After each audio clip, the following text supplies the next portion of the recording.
جمعہ کا تعارف کیسے ہوا، جمعہ شروع کیسے ہوا، جمعہ کے بارے میں تحریک کیسے پیدا ہوئی، جمعہ کا پس منظر کیا ہے، فتح الباری شرح بخاری کے اندر اس کی تفصیل موجود ہے۔ عظیم تابعی ابن سیرین اس کی روایت کرتے ہیں، کہتے ہیں جامع اہل المدینہ تھے، مدینہ شریف کے لوگ جنہوں نے رسول اللہ صلی اللہ علیہ وسلم کے پاس آ کے مکہ شریف میں کلمہ پڑھا تھا، ان کی میٹنگ ہوئی مدینہ شریف میں۔ ابھی نبی علیہ السلام مدینہ شریف تشریف نہیں لے گئے تھے، آپ مکہ شریف میں تھے۔ مدینہ شریف کے مومنین جو سرکار دو علیہ وسلم کو پھر دعوت دینے والے تھے مدینہ شریف کی، ان لوگوں نے آپس میں میٹنگ کی، چونکہ مدینہ شریف میں یہود بھی آباد تھے اور یہودی اپنا فنکشن ہفتہ روزہ کرتے تھے، تو مسلمانوں کے اندر ایک تڑپ پیدا ہوئی، وہ اکٹھے ہوئے اور انہوں نے اس سلسلہ میں کہا، ابھی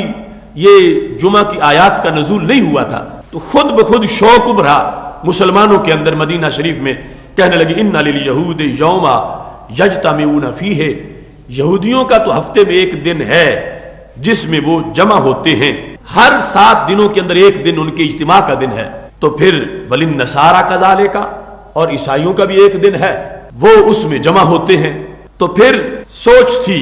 فہلم فلنجعل یوما، ہمیں بھی اپنا ایک دن بنانا چاہیے، نجتمع فیہ فنذکر اللہ، ہم بھی اکٹھے ہو کے اس دن میں رب کا ذکر کیا کریں۔ یعنی یہ شوق خود انگڑائی لے رہا تھا، جمعے کے لیے ہمارا کہ ہفتہ روزہ کوئی پروگرام ہونا چاہیے۔ صحابہ کرام علیہم رضوان نے کہا یہود بھی کرتے ہیں، نصارہ بھی کرتے ہیں۔ مدینہ شریف کے مومنین نے نبی علیہ السلام کی وہاں جلوہ گری سے پہلے، سورہ جمعہ کے نزول سے پہلے، ان کی یہ تڑپ تھی کہ کوئی ہمارا بھی ایسا دن ہونا چاہیے جس میں ہم اکٹھے ہو کر اللہ کا ذکر کریں۔ وہ پہلی قوموں کا حشر سامنے تھا کہ ان کے دن محض گیٹ ٹوگیدر کا مسئلہ رہ گیا تھا، ملاقات اور باقی ایک فنکشن اور میلہ اس طرح کی صورت اختیار کر چکا تھا۔ صحابہ کرام علیہم رضوان نے کہا ہمارا دن ہونا چاہیے جس میں ہم اکٹھے ہو کر رب کو یاد کریں اور اللہ کی بندگی کریں۔ جس وقت یہ الفاظ صحابہ کرام علیہم رضوان نے اپنی میٹنگ میں کہے، کر بھی کریں، ونصلی، نماز بھی پڑھیں، وَنَشْكُرُهُ، رب کا شکر بھی ادا کریں، یہ سارے کام کرنے کے لیے ہمیں ایک دن دیا جائے۔ فَجَعَلُوهُ يَوْمَ الْعَرُوبَةِ، انہوں نے، یہ پرانا نام تھا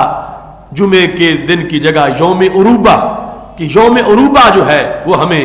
اپنا معین کرنا چاہیے۔ اس تجویز کو لے کر سارے حضرت سعد بن زرارہ رضی اللہ تعالیٰ عنہ کے پاس پہنچے کہ ایسا ہم کر لیتے ہیں۔ فَصَلَّى بِهِمْ يَوْمَئِذٍ، تو حضرت سعد بن زرارہ رضی اللہ تعالیٰ عنہ نے دن کی تعین کیا اس کا،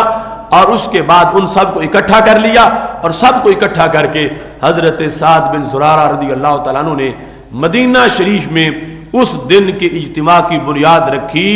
آج پوری دنیا میں جس کو جمعہ سے تعبیر کیا جاتا ہے۔ سند حسن کے ساتھ یہ روایت موجود ہے جس کو امام عبد الرزاق نے اپنی مصنف کے اندر ذکر کیا ہے۔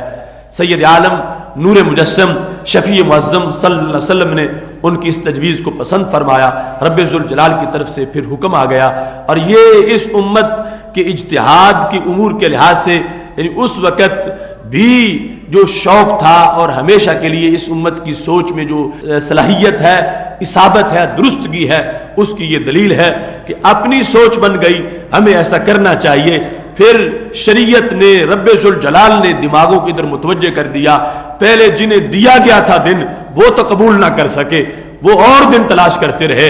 اس امت نے خود ڈھونڈ لیا، اور خالق کائنات جل جلالہ کی طرف سے پھر حکم ہو گیا، آیات کا نزول ہو گیا، اور سید عالم نور مجسم شفیع معظم صلی اللہ علیہ وسلم نے یہاں تک فرما دیا الجمعۃ عید للمسلمین، جمعہ مسلمانوں کی عید کا دن ہے۔